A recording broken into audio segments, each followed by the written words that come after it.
Drivers, if I'm throwing a backhand driver, I need stiff and domey. Like I want some type of stiffness, and I want a pretty aggressive dome. Usually what that does is it creates stability. The dome creates stability, and the dome also creates like more glide. So the disc wants to stay in the air longer when there's a little bit more dome on the disc. And so that gives me distance, and it also gives me stability. So just best of both worlds. And then moving down the line, so for all my sidearm discs, I want like slight dome, because when you get like too domey on sidearm discs, I like to move left and right a lot. And so if you get that slight dome, it likes to just keep it a little bit straighter. And then for backhands, like anything that's understable, I like to have super domey, because it means it has more glide, wants to stay in the air longer, doesn't want to torque over and cut roll. But then you get to like super overstable with like an H1, X1. I want to be board flat, because I don't want there to be any option. It's only going right. That's the only thing I want it to do. Just be overstable, fight the wind, and go to the right for sidearm, go to the left for backhand. And then get down to the mids, and it starts to matter a little less. M4s I like to be a little bit domey, but M2s I like to be board flat. Overstable mids like the A3 and A2 I want to be pretty flat. And then putters, I like my putters pretty flat too, because they're a little deeper anyways, so they can hold the air under and keep the glide.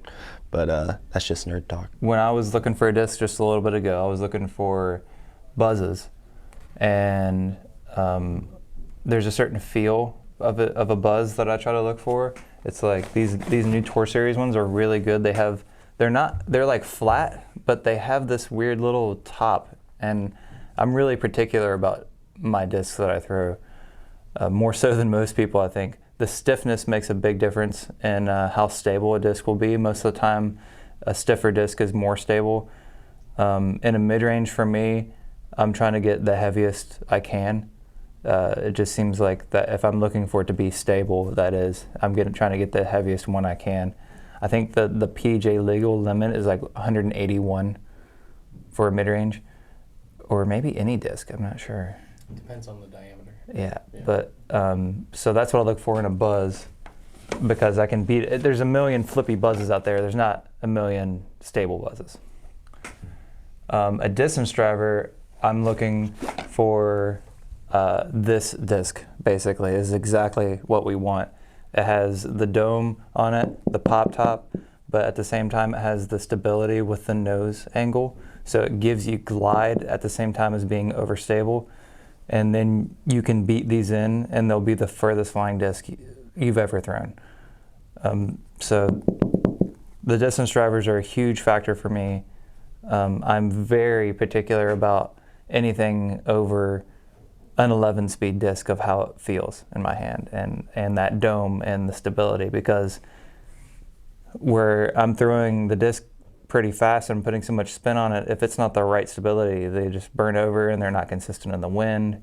When I'm buying a disc, I think it's dependent on the mold. For starters, most of my discs I really like firm. I don't like floppy discs. If it feels floppy in my hand, I'm feeling like I'm gonna get some drag and then therefore some wobble.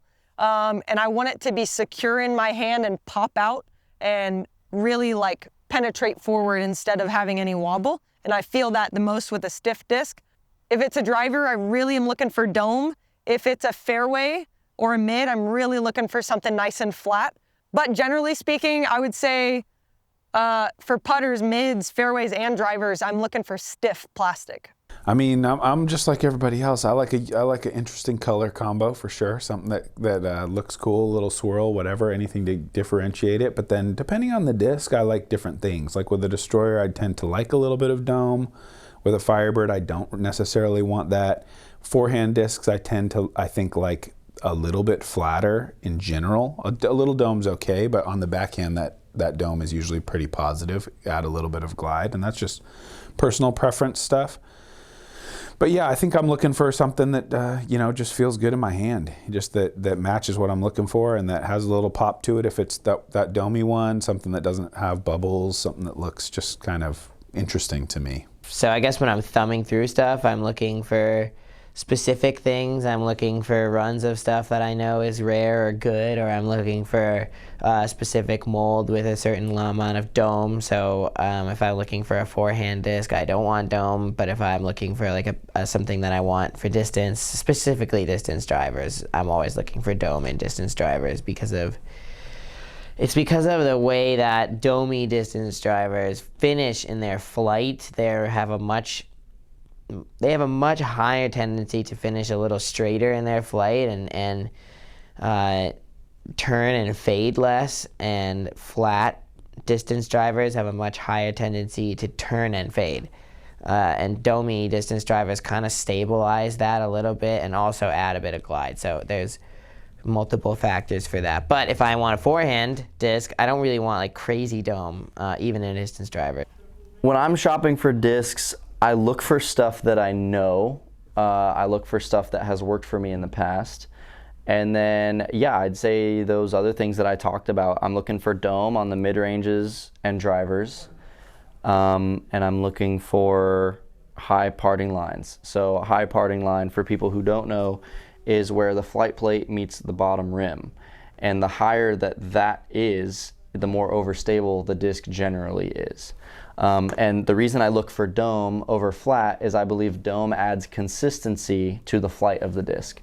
Whereas sometimes, even if a disc is flat and has a high parting line, the flatness can sometimes get manipulated through hitting trees and stuff like that.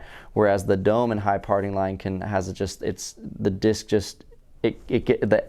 air under it is just, it gets a little bit more. So it's a little more of a whole flight rather than just kind of cutting through the air like a flat one. Yeah, I do like bright colors, but I think feel is the most important. With the taping that I have to do for my finger injuries, it's almost essential for me to have shallow discs that don't have a very wide rim. So I'm always feeling how the disc is in my hand. I like grippy plastic too. So I would say first and foremost, the depth of the disc, then the grippiness of the plastic, and then the color. I like flat discs. Yeah. I like flat discs. I like grippy, softer plastic. A domey, deep, dishy disc, hate it. Won't even try it. And also flashing. I think flashing is the worst thing in disc golf. So love the Overmold feel. That is something that I was not, when I switched over to MVP, I wasn't expecting to like it as much as I do. The streamlined discs are great, but I just really like how the Overmolds feel. Like they help with, I don't know, the spin, how it feels coming out of your hand. I'm looking for the shape that I want. Kind of depends on the disc, but I want to be able to feel it. I want to know, how domey it is, what the parting line looks like, stiffness, and color.